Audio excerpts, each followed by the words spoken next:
Today we're going to be talking about Giubilini and Minerva's article.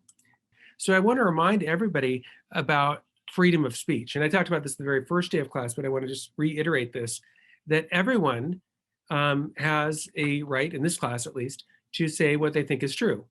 We're going to be looking at pro-choice views and we're going to be looking at pro-life views. And for sure, we're going to be reading at least some things that you, each individual in this class, will for sure disagree with. It would be impossible to read all the things we're going to read and agree with everything because the things we read contradict each other. So anyway, I want to remind everyone that I want to encourage you really to say what you think is true and why you think it's true. And we're going to hopefully use our freedom of speech to try to gain greater insight into this topic. And I want to remind everybody too that there's no penalties for having the view that you have and defending the view that you defend. There's no single view that everyone needs to have. I mean, if you have the view you have, that's fine. And the point of all this is to try to gain greater insight for the sake of living level 3 and level 4.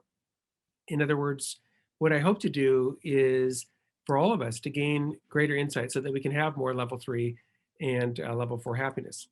So why talk about this issue? Well, this issue is a matter of justice. So if the pro-choice view is right, then it's unjust for people to try to prevent abortions. In other words, if the pro-choice view is right, the people that are pro-life, that are trying to stop abortion, are doing something that's unjust. They're depriving people of what is due to them. On the other hand, if the pro-life view is right, then getting abortions is unjust. It's depriving someone of their right to live. So whatever view turns out to be right, it's relevant for justice and therefore relevant for questions about what a virtuous person who is seeking justice should do. It's also relevant for level 3 and level 4 because level 3 and level 4 people, as you know, are trying to do good for others. So if abortion is a good thing, well then level 3 and level 4 people should promote it and encourage it. If abortion is not a good thing, well then level 3 and level 4 people should discourage it. The point of being a level 3 and level 4 person is to try to do good for others and to avoid harm to others. And so you can see right away how questions of abortion would be relevant for this topic. It's also relevant, obviously, for the whole subject of this course, right? Ethics of love and marriage. Well, love and marriage and sexual relationships, all those are tied up with the issue of whether or not abortion is ethically permissible. Now, I want to introduce a distinction that you may not be familiar with, and that's a distinction between an act and an agent. So it's possible for someone to do an act that's a level 3 and level 4 act, and yet they are a bad agent. An example of this might be like a mafia kingpin who is doing something that is good, like feeding the poor, but they're doing it, say, in order to deceive other people about their character. On the other hand, you can have the reverse of that. You can have a good agent who nevertheless does a bad act. Like say, if someone breaks into your house tonight and you think it's an intruder trying to kill you, and you end up killing the person, but then it turns out that this person's not really an intruder, it's your cousin, and they, forgot they were coming over or something. So you mistakenly, say, killed someone who, you wouldn't have killed if you had understood. So what I like to encourage everyone to do is to refrain from making judgments about agents, for saying, oh, they're a good person or a bad person. What we're trying to do is simply figure out whether the act in question is a good act or a bad act. And it's very hard, if not impossible, to make a real judgment about the agent and to say, oh, this is a good or bad person, unless somehow you could read that person's heart and you could know their mind and their soul, and you could then come to a conclusion about what they knowingly and willingly did. I'd like to encourage you not to make judgments of persons, but rather solely to try to figure out and to judge actions, whether this action is for or against level 3 and level 4. In discussing this topic, or really any topic, I'd like to encourage you to have an open mind rather than be closed-minded. I'm guessing no one here would say they're infallible. And so it's possible that you might learn something and that you might have a different perspective after discussing it and thinking about it carefully. Many students do, in fact, change their minds about abortion when they think about it, when they gain new information about it. So what we're going to try to do is learn at least why someone has the view that they have. So if you're pro-choice, you might learn why people are pro-life and have that view. If you're pro-life, you might learn why people are pro-choice. So learning something is, I hope, possible for everybody. And it's also valuable, I think, to understand diverse points of view. So obviously this is a topic about which people have diverse points of view. And so we're going to be discussing a number of different views. So let me ask you this. In the United States, is the United States one of 7 countries that allow elective abortion after 20 weeks of pregnancy? What do you guys think? Is it, would you answer that question yes? Would you answer that question no? According to the Washington Post, who looked into this, the United States is one of 7 countries, along with, I think it was China and North Korea, and I forget where else, that allowed elective abortion after 20 weeks of pregnancy. In other words, so 20 weeks is mid-pregnancy. And the US has, as indicated, quite an outlier in terms of its view of abortion. And part of that has to do with different views about when the right to life begins. So there's lots of different possibilities. So everybody would, of course, agree that you and I and everyone else in our class has a right to live. Or to put it differently, if someone were to burst into your room right now and murder you, right, everybody would agree that's terribly wrong. So we have a right to live. So the question is, when did we get that, right? When did it become wrong to kill us? And clearly it would have been wrong to kill us, 10 years ago. So when did we gain the right to live? Well, there's a number of different options. One would be when we have the conscious desire to continue living, right? That's one view about when we gain the right to live. Another would be when we're born, right? Before we were born, we didn't have it, and after we were born, we do. Another view would be earlier, before birth, when we have any conscious desires to live at all. Another might be viability, when we could survive outside the uterus. Another would be quickening, when we first, in utero, made movements that our mother felt. Another option would be when we first started to move in utero, before our mother could feel us moving. Because before the mother feels the baby kicking, there is fetal movement, it's just not felt. Another option would be sentience. Maybe we gain the right to live when we first are able to experience pleasure and pain. Another option is human appearance. You might, if you've ever looked at those what to expect when you're expecting books, very early in pregnancy, the individual in question doesn't look human. It just looks like a clump of cells. And then right before birth, obviously looks very human, like a newborn baby. And then somewhere in between, you might say the individual in question gains human appearance. Another option would be at conception, that we gain the right to live right away after we're conceived. Now, these are mutually incompatible. What I mean is, if we gain the right to live at viability, well, that means we don't gain it at birth. Or if we gain the right to live at fetal movement, that means we don't gain it at conception. So these are mutually incompatible accounts of when we begin to have a right to live. So let me introduce a very important distinction for this whole discussion, and it's the distinction between human being and person. So human being is used as a special term of art in this whole discussion, and what that means is a member of the species Homo sapiens. Human being is a biological category, and it means that we belong to the species Homo sapiens. By contrast, person is a moral category, and that means that we're an individual with dignity, an individual with value, an individual with moral worth. So a human being is defined as, again, for this whole conversation, as a living organism of the biological species Homo sapiens. So the question then is, how should we define person? How should we define a person, that is a being with value and basic rights and things like that? So in the article that we read for today, they offer their own definition of what a person is. And what they say is that the same conditions that justify abortion may also exist after birth. So what does that mean? Well, sometimes people get an abortion because, say, the father is a horrible guy. Well, that could also take place after the baby's born. Maybe only after the baby's born is it discovered that the father is a horrible guy. Or some people get an abortion because they're poor and can't afford to raise a baby.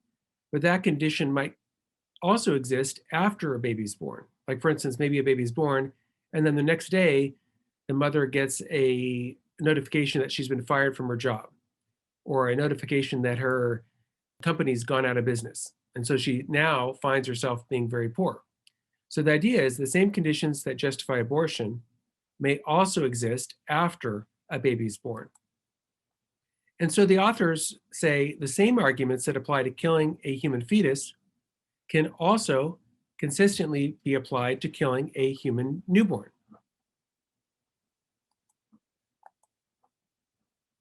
So they say when circumstances occur after birth such that they would have justified abortion, what we call after birth abortion should be permissible. So the idea is that they're pro-choice. They're pro-choice not only prior to birth, they're also pro-choice after birth. And how do they come to this conclusion? Well, they say the moral status of an infant, of a newborn, is equivalent to that of a fetus. That is, neither can be considered a person in a morally relevant sense. So they're saying, look, before birth, it's fine to get an abortion, and the moral status of a newborn baby is the same as the moral status of a fetus. So it's not possible, they say, to damage a newborn by preventing her from developing the potentiality to become a person in the morally relevant sense. So in other words, they're saying, look, yes, a fetus could become a person, and it's equally true that yes, a newborn could become a person, but you're not damaging the fetus by killing the fetus, and likewise, you're not damaging the newborn by killing the newborn. So on this view, the newborn and the fetus are morally equivalent. There's no moral difference between the fetus and the newborn. Both are potential persons, but neither is an actual person. So for instance, I'm a potential president of the United States, right? I was born in the United States and I'm over 35 years old, so I could be president. But I'm not actually the president. I'm only a potential president. And in the same way, the fetus is a potential person and the newborn is a potential person. So what is a person? Well, they say, quote, we take person to mean an individual who is capable of attributing to her own existence some at least basic value, such that being deprived of this existence represents a loss to her. If you are so mentally handicapped that you can't value your own existence, then you would not be a person. And in that case, it would not be wrong to end your life because you don't value your own existence. So if someone wants to kill themselves and they no longer value their own existence, what these authors would say is it's not wrong to help them kill themselves, and it's not wrong to kill them because they no longer value their own existence. If you either don't even know you exist, or you know you exist but you don't value your own existence, then losing your existence wouldn't be a loss for you. The fetus does not know that the fetus exists, and also a newborn baby doesn't know the newborn baby exists. So self-awareness only rises later after you're born. In fact, many months after you're born. And so if a newborn baby were to lose her life, that newborn wouldn't feel a loss from that, you might say. A newborn baby is sentient. That is to say, the newborn baby can experience pain. So if you were to hurt a newborn, like, I don't know, poke it with a needle or something, the newborn's going to cry, right? It doesn't like it. It gets hurt. So that's true, but that's not what makes you a person in their sense. So what they're saying is, to be a person, you have to know that you exist, A, and B, you have to value your own existence, such that if you were to lose your existence, you would account that as a loss, right? Just like, say, with your phone. If I stole your phone, you'd say, hey, I was deprived of something I valued, right? I want my phone back. So if you were to lose your life, you'd be deprived of something that you value and that you care about. But by contrast, a newborn does not value her own life, right? A newborn's not gonna be like, hey, don't kill me, I wanna live. The newborn's not even aware that they're existing, so they can't value their own life. Babies enjoy certain things. So for instance, if you feed a baby, the baby likes it. If you change the baby's diaper, make him warm and snuggly, they like it. That's true. But that's also true of a dog or a cat or a rat. So in other words, rats don't like to starve to death, right? They don't like that. Rats don't like to be cold. They don't like that. But they would say, and again, you might disagree, but they would say, look, a rat doesn't have a right to live because rats don't like being cold or don't like, not eating. In other words, rats don't have a right to live. They don't value their own existence. Rats don't know they exist, and they don't value their own existence. So too, they would say a newborn doesn't know she exists. And also because the newborn doesn't know she exists, the newborn also doesn't value her own existence. So to deprive a newborn of her existence, to kill a newborn baby girl, they would say it would be not to kill an actual person, but merely to kill a potential person. They say in order for harm to occur, it's necessary that someone is in the condition of experiencing that harm. And since killing a newborn baby and killing the fetus doesn't harm the baby, it's not wrong to kill the newborn baby. So no one is harmed, and so no harm occurred. They say, if you ask one of us if we would have been harmed had our parents decided to kill us when we were fetuses or newborns, our answer is no, because they would have harmed someone who does not exist, the us whom you are asking the question, which means no one. And if no one is harmed, no harm occurred. So their view is this: the interests of real people, like the parents, the family, the society, override the interests of potential people, that is, newborns and prenatal human beings.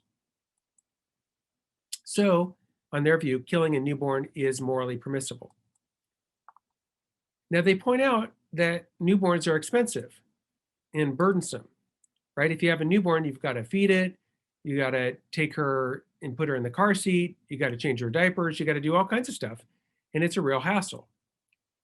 And so, since non-persons have no moral rights to life, there are no reasons for banning after-birth abortions. So their view is a pro-choice view.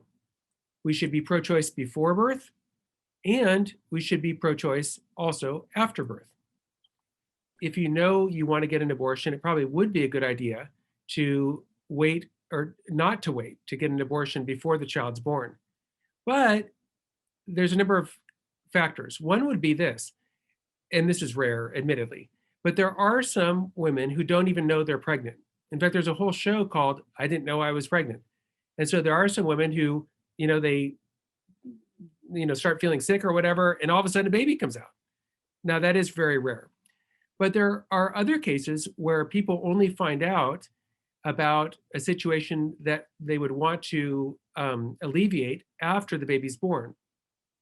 So imagine, for instance, a woman who only finds out her husband's cheating on her after the baby's already born, or a woman who finds out that her company just went out of business only after the baby is born, or whatever reason you could think of that someone might want to get an abortion might also arise after the baby's born. And so there would be a need for post-birth abortion. All the reasons that would apply before birth could also happen after a baby's born. So I think they'd agree with you. Yes. Would most women want to get an abortion prior to birth? Yeah. But there could be some women who want to get a post-birth abortion. And so we shouldn't impose our values on someone like that. Yes, maybe you don't want to get a post-birth abortion. Maybe I don't want to get a post-birth abortion. But there are some women who do. Demographers say that there are millions of women who would be in Asia, but they either had sex selection abortion or female infanticide. So in fact, in China, for instance, there's about 4 million women who are missing. In India, about 39 million. And many of those are female infanticide. In other words, a baby girl is born and either the mother or the father or both do not want the girl to be around. And so they kill the girl. And they do talk about adoption in the article. And their view basically is that adoption's fine.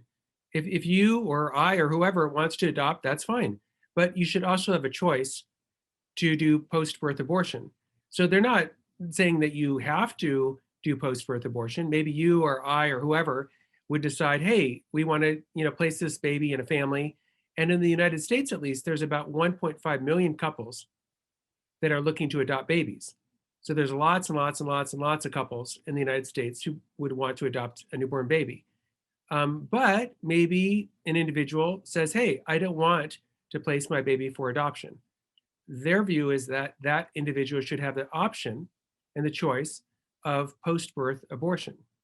Not that they have to, that there are, in fact, people who want this and people who do this. So in the United States, every year, as you probably know, there are dead babies that are found, in garbage cans and whatever. I mean, there's people who kill their newborn babies. So would you want to do that? Maybe not. But I think they would say, well, you may not want to get an abortion, but that doesn't mean that pre-birth abortion should be banned for everybody. And so maybe you or I or whoever doesn't want to get a post-birth abortion. Well, that's no reason to ban it for everyone. And in fact, as these stats that I'm showing you indicate, there are millions of cases of female infanticide and female selected abortion, right? Literally millions. Like in China, 40 million. In India, 39 million. In Pakistan, 5 million. A total of 90 million. So this happens all the time, right? There's many, many, many, many cases of it. Why not adoption? And again, they're not saying that adoption's bad or that adoption should be banned. Adoption's fine. Maybe an individual chooses adoption. That's okay. But what they say is this: however weak the interests of actual people can be, they will always trump the alleged interest of potential people to become actual ones, because this interest amounts to zero. In other words, yes, maybe a newborn, would want to be adopted by a family. Fair enough. But that interest is a zero. And the interest of actual people, the actual mother and the actual father, always trump the interest of these potential people. So according to Giubilini and Minerva, there are some irrelevant conditions for personhood. So for instance, it's irrelevant that the fetus and the newborn are living human beings. That doesn't matter according to them. Now, most Americans believe that the question when life begins is an important aspect of the abortion debate. And most people deserve to know when a human being's life begins in order to give informed consent for abortion procedures.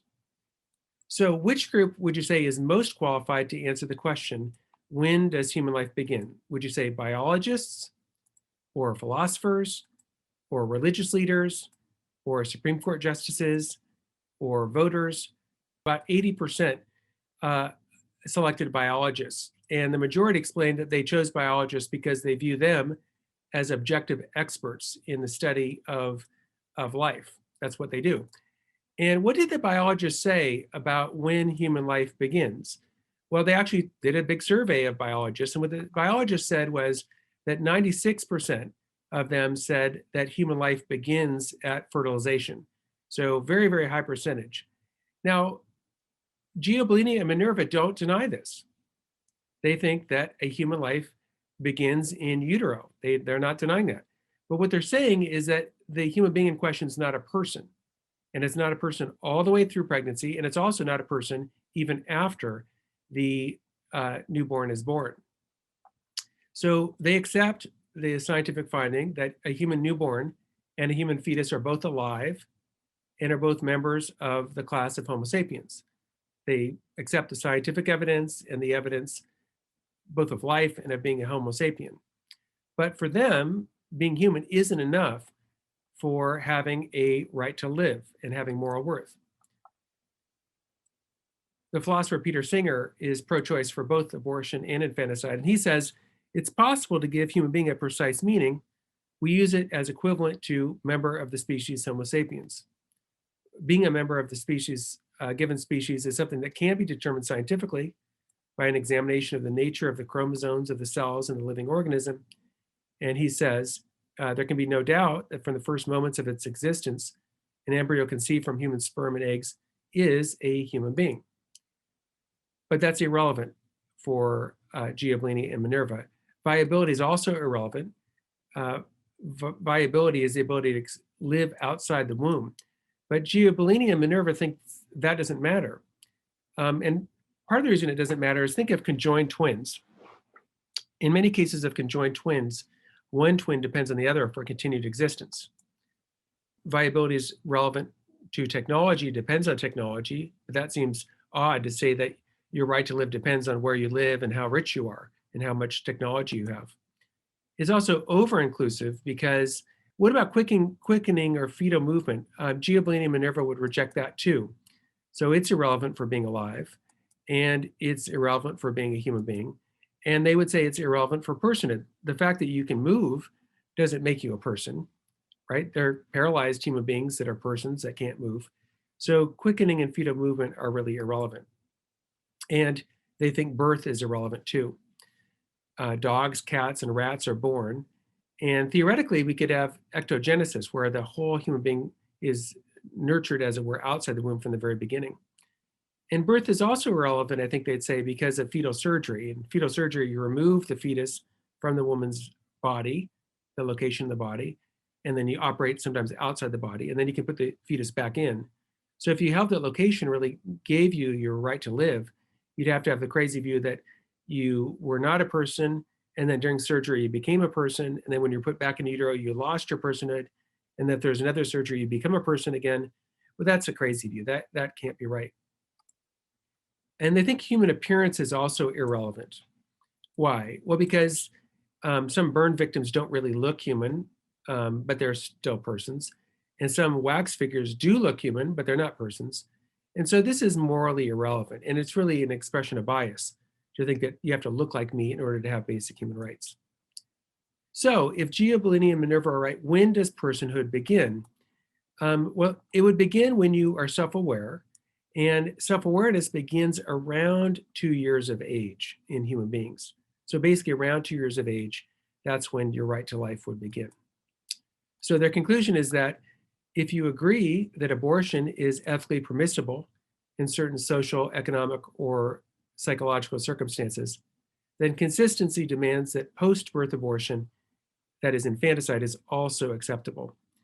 The same reasons that would justify abortion of a human being prior to birth also justify killing a newborn after birth. Okay, so that's their view. What I want you to do now is take the advice of Thomas Sowell. Thomas Sowell said, "It's amazing how many people think they can answer an argument by attributing bad motives to those who disagree with them. Using this kind of reasoning, you can believe or not believe anything about anything without having to bother to deal with facts or logic."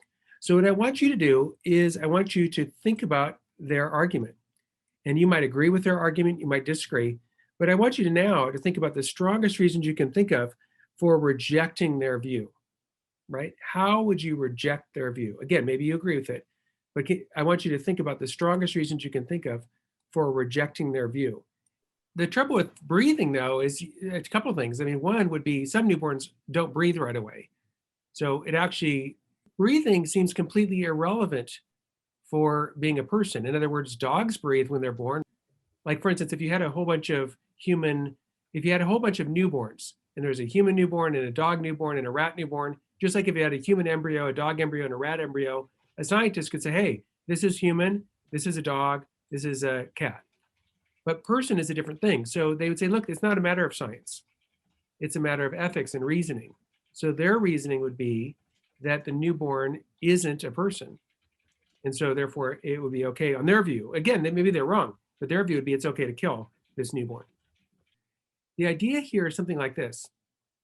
Part of what a community does is determine who's in and who's out. So what they're trying to do is determine who counts as a person.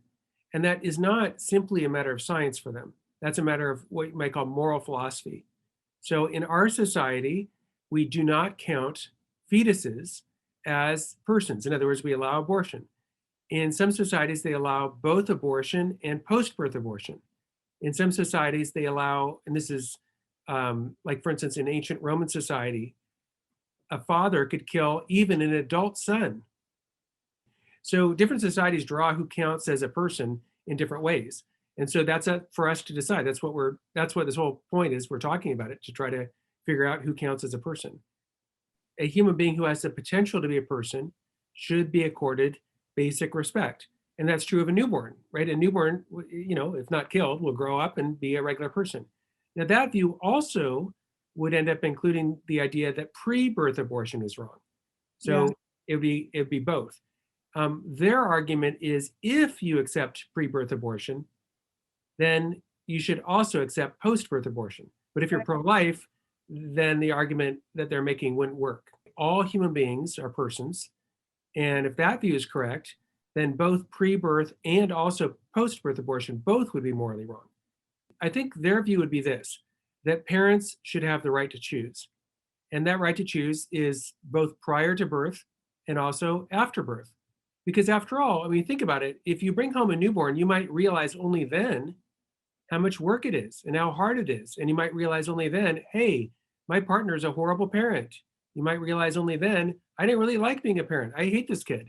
And so they think you should have the right to terminate the life of a newborn. And the fact that it's outside the uterus is really irrelevant to its basic moral worth. Now, that's their view. Now, again, maybe that view is wrong, but that's their view. If you have an adult who is mentally handicapped severely, then that adult would not have a right to live either. And so if other people, killed them, they would say, well, that's not really murder. Now, if you do think that, if you think that, say, mentally handicapped adult people do have a right to live, well, then that means that their view of person is wrong. Right? Because if mentally handicapped adults really do have a right to live equal to you or me, well, then being self-aware is irrelevant for having a right to live. If there is a pregnant couple and they do not want to get an abortion, and someone comes along and says, hey, I'm going to force you to get an abortion, they say that's wrong. Just like if there's a couple with a newborn baby pushing the baby in the stroller and some guy comes up and kills the baby, that's wrong. So, but it's not wrong because it's wrong to kill a baby. It's wrong because they, the adults, value having that child. In a similar way, if someone comes up to me when I'm walking my dog and kills my dog, that's wrong. It's not wrong because the dog has a right to live. It's wrong because I'm a person and I value my dog. So what's at issue is it okay for the parents of a 1.5-year-old to kill their 1.5-year-old if they want to? That's what's at issue. They would agree that it's wrong for some third party without authorization to kill the newborn, just as it's wrong for some third party without authorization to kill the cactus I have. It's not because the cactus has a right to live, it's because it's my cactus. So how could you critique this argument? Well, you could critique the argument in certain ways. One way to critique it is to say, well, why should we adopt their definition of person? They kind of pull it out of a hat that, a person is self-aware and values their own existence. But you might say, well, why? Well, I have a different definition of a person. Another way to critique it is their account of why killing someone is wrong. So they say killing someone is wrong because that person values their own existence. But is that really true? Think of someone who's suicidal. Most people would say that person's life still does have value and that we shouldn't just kill them or help them kill themselves, but we should treat them for their suicidal ideation and help them to value their life again. So their whole account of killing presupposes something that's very controversial, namely that killing someone is wrong because it violates their consent. They also falsely assume that harm is possible only if someone experiences it as a harm. But that also seems questionable, if not false. So think of the example of a nuclear bomb going off over a city. If that happens, there are all kinds of people that are killed instantly. And since they're killed instantly, they don't experience it as a harm. Or if someone were to kill you tonight when you're sleeping, like have a shotgun and shoot your head off, you would instantly die. You wouldn't experience anything because you just go from being alive or sleeping to being dead. So it seems not to be true that experiencing something as a harm is necessary for you to be harmed. They also assume, I think falsely, that no one has been wronged if no one has been harmed. So as you probably know, almost all presidents are the object of assassination attempts. That happened to President George W. Bush. It happened to Obama. happen to President Trump, and I hope not, but it probably will happen to President Biden too. Almost all presidents have attempted assassinations. But isn't it true that you wrong the president if you try to kill the president, even if you fail, right? You've still done something wrong in attempting to assassinate the president. Giubilini and Minerva assume that biology is unrelated to morality, but that seems also questionable. After all, isn't cannibalism wrong? But that is wrong because there's something different between a human and a non-human. And most people think it's wrong to have sex with animals, but that seems to presuppose that there's something different between having sex with animals versus having sex with human beings. Giubilini and Minerva also falsely assume what's called body self-dualism, the idea that you, quote unquote, are your thoughts, plans, and ideas. And so you don't come into existence until about 2 years of age after birth. But that seems wrong.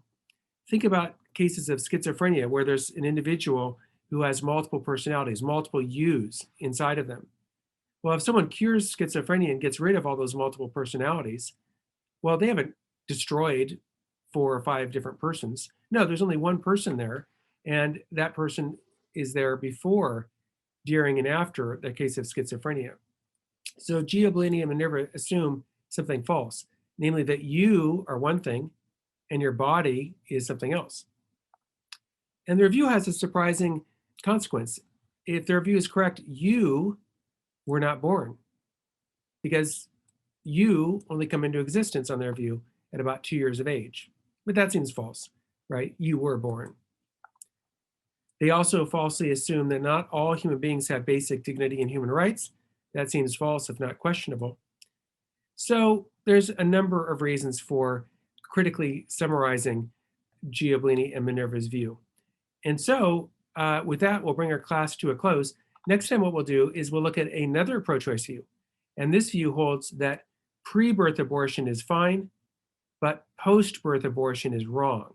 So it's pro-choice, but it's a more moderate pro-choice view next time. It's a view of Mary Ann Warren. So please read the article for next time, and we will get together and talk about it on Monday. Until then, stay safe, stay happy, and I'll see you then.